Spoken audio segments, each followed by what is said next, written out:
Gloire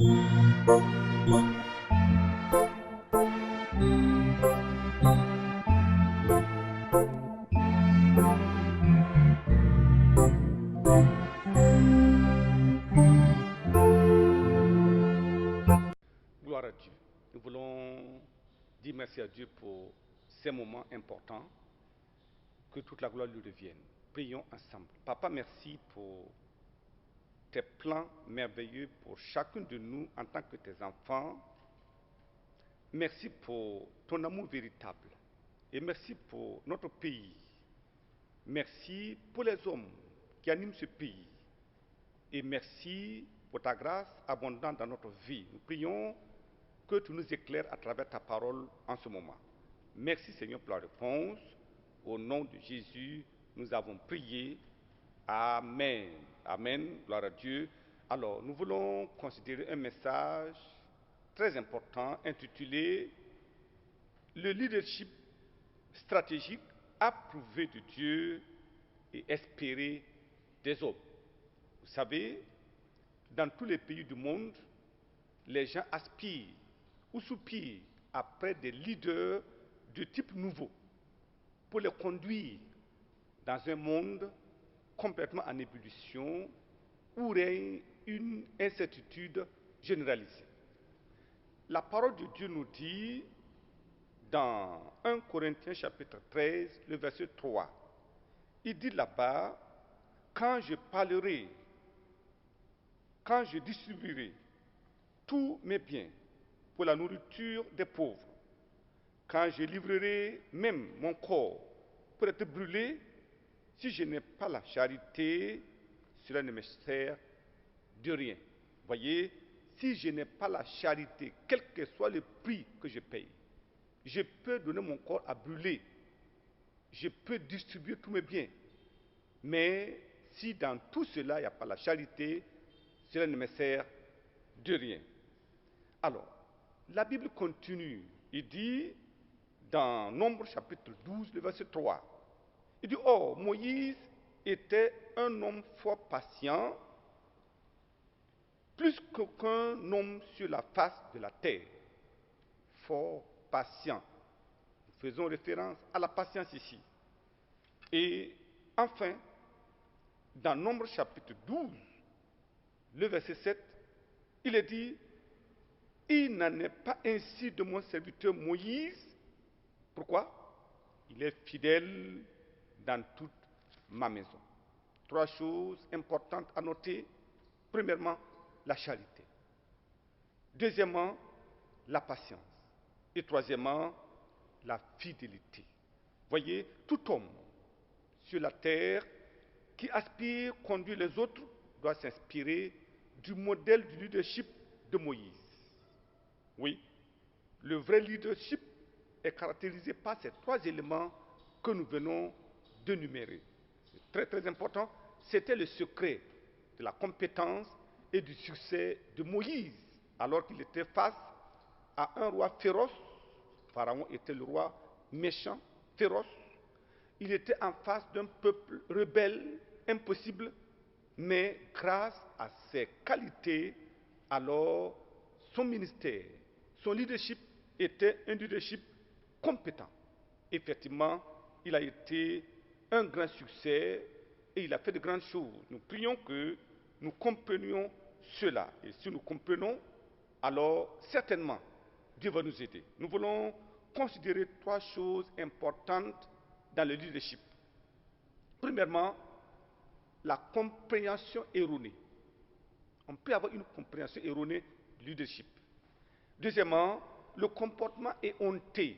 C'est pour dire qu'on peut avoir un comportement hors pair, mais c'est éhonté, c'est la honte. Et troisièmement, la compétence éprouvée. Donc, ces trois choses, la compréhension erronée du leadership d'une autre époque, c'est-à-dire d'une époque révolue. Deuxièmement, nous verrons le comportement éhonté des leaders reprouvés. Quand le leader est réprouvé, son comportement est éhonté. Troisièmement, nous parlons de la compétence éprouvée d'un leader modèle. Alors, nous aspirons à être un leader modèle.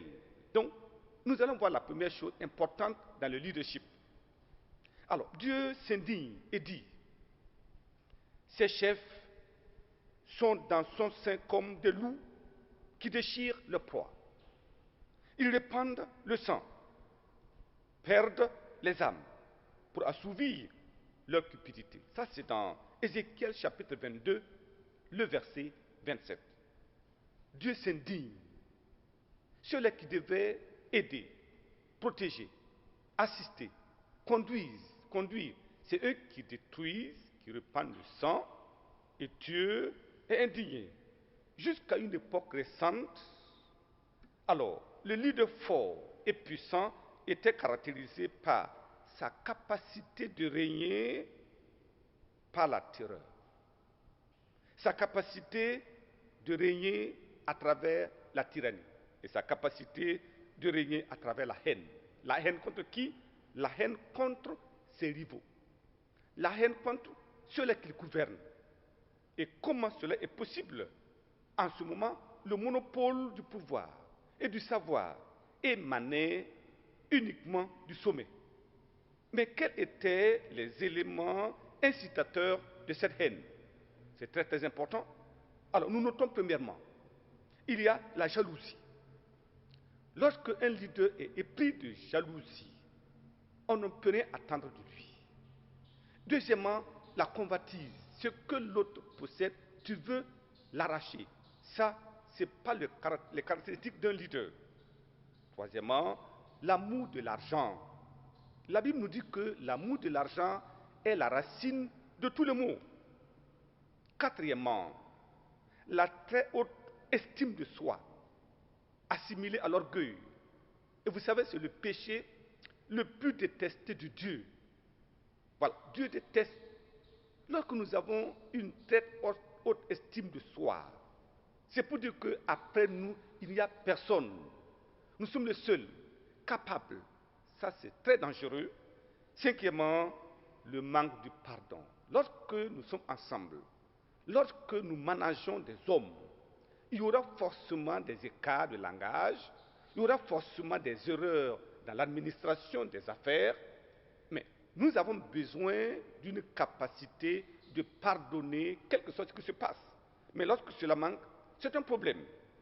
Alors, cette compréhension est erronée et même suicidaire à cette ère de la liberté et des techniques de communication sophistiquées. C'est en ce moment, tout est entendu, tout est vu. Nous vivons l'ère de la connaissance. On ne peut plus rien cacher. Tout est à nu et à découvert. Nous avons besoin que les choses soient transparentes. Les gens voient, les gens analysent et les gens donnent leur point de vue. Et c'est ainsi que les affaires sont gérées. Nous voyons la deuxième chose importante dans le leadership. Le comportement éhonté des leaders réprouvés. Alors, la parole de Dieu nous dit ceci dans 1 Jean, chapitre 3, le verset 15. Quiconque est son frère est un meurtrier. Et vous savez qu'aucun meurtrier n'a la vie éternelle demeurant en lui. C'est effarant.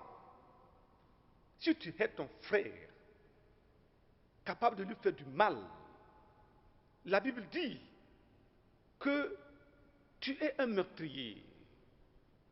C'est trop fort. Mais Dieu sait pourquoi il le dit. Et il dit que aucun meurtrier n'a la vie éternelle demeurant en lui. Lorsque la haine est dans le cœur de l'homme, il est capable de tout. Il peut détruire son prochain. Il peut créer des problèmes à son prochain. Et c'est pour ça que Dieu dit, quiconque est son frère est un meurtrier. Et le meurtrier n'a pas de place dans le royaume de Dieu. Mais que sert-il à un homme de gagner le monde entier s'il perdait son âme? Que nous soyons le meilleur président, gouverneur du monde et que nous arrivions auprès de Dieu, Dieu dit non, c'est impossible, tu n'as pas de place dans le ciel. C'est la chose la plus terrible. Mais je prie que nous ne soyons pas là. Voyez, la haine a une capacité de perversion de la nature de l'homme. Elle transforme l'homme le plus doux, le plus bon du monde à un monstre incontrôlable. C'est cela, la haine. En ce moment-là, nous voyons surgir dans la vie d'une telle personne les intrigues, les complots, les propos injurieux et les calomnies les plus folles possibles, parce que la haine est en train de commander la vie d'une telle personne. Attention. Et lorsque la haine produit ces choses, qu'est-ce qu'on va observer? C'est en ce moment-là que naissent les meurtres, les assassinats, les guerres civiles, les sacrifices humains et tous les sacrilèges possibles contre le peuple qu'ils étaient censés conduire. Ça, c'est une tragédie en ce moment-là. Et le fauteuil royal, présidentiel, perd sa notion de service. Nous allons là-bas pour servir une nation, pour servir nos compagnons, pour servir nos semblables. À ce moment, le fauteuil royal perd sa notion de mission. C'est une mission à quelqu'un confiée. Il va pour régler, pour jouer un rôle important afin de conduire son pays, sa nation, vers une destinée. Lorsque la haine produit ces éléments, le fauteuil royal perd sa notion du devoir. Le devoir d'accomplir des choses pour le progrès, pour l'émancipation, pour l'émergence de son pays, de sa nation et pour le bien-être des hommes qu'il dirige. En ce moment-là, le fauteuil présidentiel se mue maintenant à une propriété divinement destinée. C'est pour dire que ça vient du ciel. Or, ce n'est pas certain. En ce moment-là, ça devient comme un bien personnel, non négociable. Et même s'il le faut, ça sera gagné au prix d'une marée de sang. Quelle horreur! Je prie que nous comprenions ces éléments. Alors, c'est un mauvais chemin à ne jamais emprunter, car, inévitablement, de tels hommes s'attirent la colère des hommes. Ce n'est pas tout. Ils s'attirent le châtiment temporel de Dieu et le châtiment éternel de Dieu, à moins que ces derniers ne se repentent avant qu'il ne soit trop tard. Pourquoi alors avancer dans une telle aventure? Je prie que Dieu nous révèle les choses essentielles de la vie, et alors nous saurons comment nous conduire en ces moments délicats. Troisième élément important dans le leadership, c'est la compétence éprouvée d'un leader modèle. Qu'est-ce qu'un leader modèle? Qu'un leader compétent? Première chose que nous allons voir, nous regardons dans la Bible, Jean chapitre 10, le verset 11. Voyons cela. Jean chapitre 10, le verset 11. La Bible nous dit, verset 11, « Je suis le bon berger, et le bon berger donne sa vie pour ses brebis. » Gloire à Dieu, voyez là, c'est complètement à contre-pied de ce que les gens comprennent. Jésus dit, je suis le bon berger. Et le bon berger, attendu des brebis, c'est celui-là capable de donner sa vie pour les brebis. Extrêmement important. Voyez, Jésus nous donne ici le modèle d'un leader. C'est le modèle divin. Et quiconque aspire à la fonction de leader doit être prêt à donner sa vie pour sa nation, à donner sa vie pour son peuple. C'est cela. C'est un leader approuvé de Dieu. Et c'est un leader espéré des hommes, capable de mettre tout ce qu'il a comme talent, conviction, intelligence, sagesse, afin de préserver, afin de secourir, afin de protéger le peuple qu'il est censé conduire. Quand on conduit vers une destinée. On ne conduit pas pour les amener à un trou. Je prie que nous comprenions ces choses extrêmement importantes. Ça, c'est un modèle divin. Jésus-Christ, il a donné le modèle, le bon berger donne sa vie pour ses brebis. Deuxième chose, nous lisons dans Exode chapitre 32, le verset 32. Il est dit là-bas, pardonne maintenant leurs péchés, sinon efface de ton livre que tu as écrit. Efface mon nom de ton livre que tu as écrit. Efface-moi.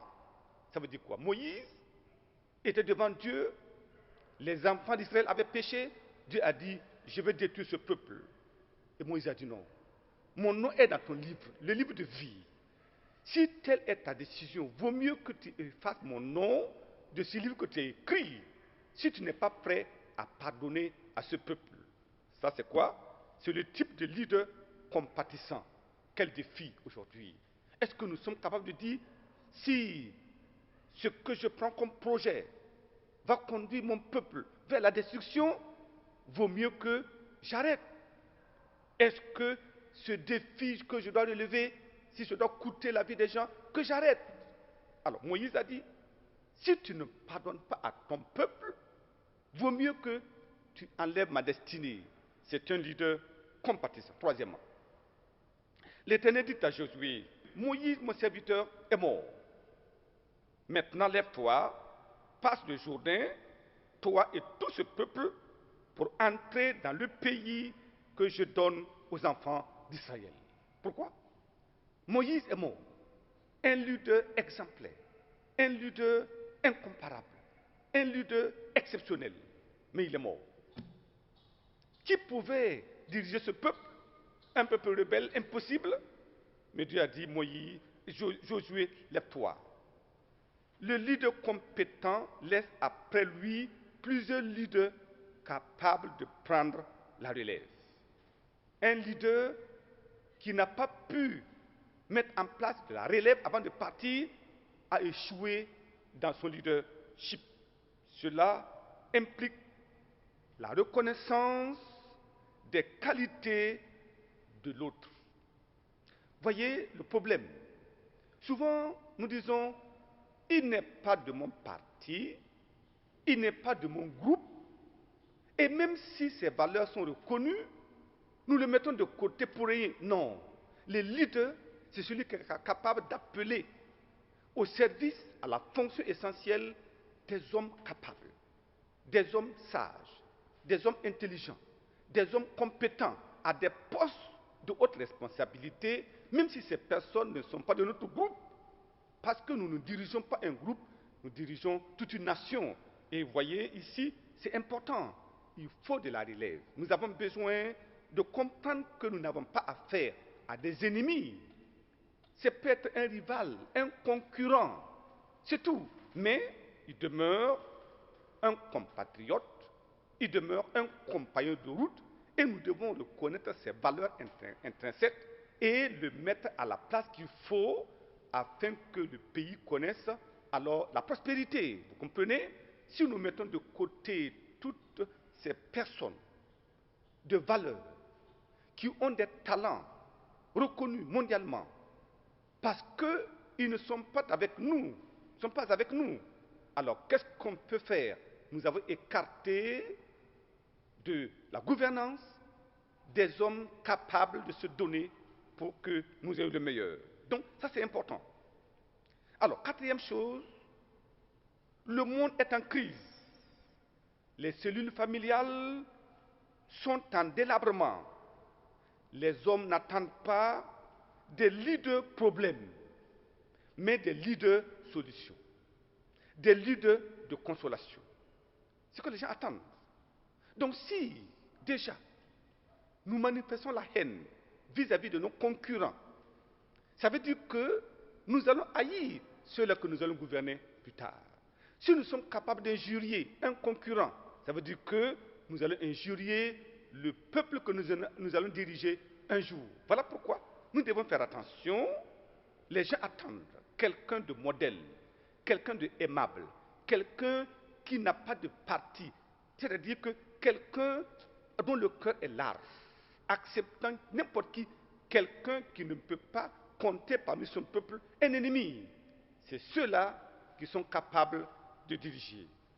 Alors, en ce moment, cinquièmement, le monde n'a pas besoin de savants ou de super riches pour diriger le pays, mais de véritables managers, aguerris et transformationnels, pétris d'amour pour sa patrie et pour les hommes qui composent sa patrie. Voilà ce que les hommes attendent et ce que Dieu attend. Par conséquent, les leaders compétents, approuvés de Dieu, espérés des hommes, sont ceux-là qui présentent des qualités avérées, premièrement, de charité. Ça veut dire quoi? Charité, un amour profond pour son prochain. Quand tu aimes, tu ne peux pas faire du mal. Quand tu aimes, tu protèges. Quand tu aimes, tu procures. Quand tu aimes, tu assistes. Donc, ce sont des personnes remplies d'amour, de charité. La charité ne fait rien de mal. C'est ce que la Bible nous dit. Parce que, regardons 1 Corinthiens chapitre 13. 1 Corinthiens chapitre 13. Il est dit là-bas, la charité est patiente. Elle est pleine de bonté. La charité n'est point envieuse. La charité ne se vante point. Elle ne s'enfle point d'orgueil. Elle ne fait rien de malhonnête. Elle ne cherche point son intérêt. Elle ne s'irrite point. Elle ne soupçonne point le mal. Elle ne se réjouit point de l'injustice, mais se réjouit de la vérité. Elle excuse tout. Voyez, un esprit de pardon. Elle croit tout. Elle espère tout. Elle supporte tout. Gloire à Dieu.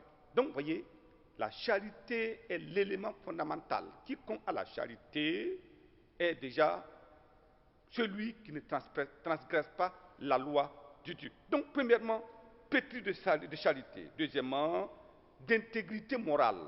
Ça veut dire quoi? La probité, la vérité, la justice. Une telle personne a des qualités avérées de fidélité. Quand on parle de fidélité, nous parlons de la loyauté et de l'honnêteté envers son peuple, oui, et envers Dieu. Pétri de patience. Quel que soit ce qui arrive, il est patient en attendant les choses dans leur temps.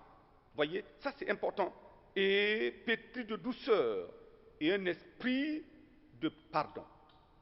Il donne sa vie pour préserver celle des autres. Voilà des leaders attendus de Dieu, approuvés de Dieu, espérés des hommes. Et la question que nous devons nous poser, parce que tout cela, les gens vont dire, mais ça, c'est pas possible, c'est trop. Comment c'est possible? Quelqu'un peut-il incarner tous ces éléments avant de gouverner? Mais peut-on demander à un poisson de marcher à l'air libre? Ce n'est pas possible. Sa nature, c'est de nager dans l'eau. Peut-on demander à un oiseau de nager? Non, sa nature, c'est de voler. Alors, donc, voilà pourquoi Dieu lance un appel. Et celui qui s'attend à être l'élément approuvé de Dieu, choisi par Dieu, espéré des hommes, c'est ceux-là qui, en fait, écoutent cet appel de Dieu. Il dit, enfin, Ésaïe chapitre 55, le verset 1. Qu'est-ce qu'il dit? Ésaïe 55, verset 1. Vous qui avez soif, venez aux eaux. Même celui qui n'a pas d'argent, venez acheter et manger. Venez acheter du vin et du lait sans argent et sans rien payer. Vous voyez, ça dépasse la logique des hommes. Ça veut dire quoi? Toutes ces choses sont compliquées. L'homme ne peut pas se l'acheter. On n'achète pas un cœur plein d'amour. On n'achète pas un cœur plein de fidélité, de justice, de vérité. Non. Ce cœur se donne. C'est pour ça qu'il dit, venez. Si vous avez soif de la charité, venez. Si vous avez soif de la fidélité, venez. Vous avez soif des fruits de l'esprit, venez. Pourquoi? Parce que quelqu'un a déjà tout payé. C'est ça le secret. Si nous venons à lui, nous verrons que ces choses apparemment difficiles seront faciles parce que c'est gratuitement qu'on reçoit de Dieu et Dieu nous l'accordera. Donc allez au lit de divin transformationnel pour la transformation et pour la qualification. Merci beaucoup. Nous allons prier en ce moment. Papa, merci pour ce temps. Merci pour ta grâce. Merci pour le Burkina Faso. Nous traversons des périodes périlleuses. Nous attendons, Seigneur, que ta main soit élevée. Que ta grâce vienne et que ton amour se manifeste. Afin que, comme tu nous as épargné des désastres dans le passé, tu vas préparer cette nation à une vie meilleure, à une émergence extraordinaire. Nous prions que tu te choisisses l'homme qu'il faut, à la place qu'il faut. Seigneur, que toute la gloire te revienne. Nous te bénissons parce que nous savons que tu l'as déjà fait. Au nom puissant de Jésus, nous avons prié. Amen.